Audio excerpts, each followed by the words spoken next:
Spring showers are a welcome sight for any of you who have allergies like I do. We can expect rain to drive away the pollen count at least a little bit, but only for a little while. As 11 Alive's Joe Ripley reports, Atlanta is coming off a record-smashing pollen count, with pollen season only just beginning.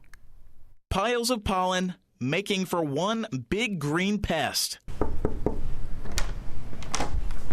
Hi there, welcome. Dr. Mary Georgie at Atlanta Allergy and Asthma Center knows the symptoms that can ruin any spring day. It could be nasal congestion, a runny nose, itchy, watery eyes, sneezing, postnasal drip, sinus pain and pressure, and in terms of asthmatic, wheezing, shortness of breath, chest pressure, and cough. The center measures the pollen count every day, and on Saturday recorded an all-time high in Atlanta of 14,801 pollen grains per cubic meter of air. There are variables that contributed to this, one being the relatively high temperatures, relatively low humidity, a light breeze, and we didn't have rain for a while. Georgie recommends staying indoors as much as possible, and if you're outside, dusting or wiping off yourself and your pets before going back inside. Take the antihistamines or a nasal spray or an eye drop before going outdoors.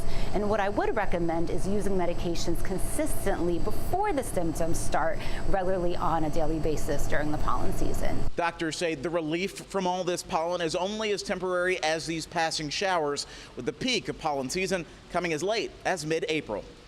It does decrease significantly, but not to the level where it's not going to cause people to have symptoms. They will continue to have symptoms, but not as significant as they had when we saw those record high on Saturday. For more long-term relief from those piles of pollen, Dr. Georgie says we'll have to wait a while, most likely a couple more months. So it's still our pollen season. We still have grass to pollinate, and then we still have trees to still pollinate, and then we have the grass season coming up at the end of April and May. So we're not done yet by any stretch of the imagination. In Marietta, Joe Ripley, 11 Alive News. All right, buckle up.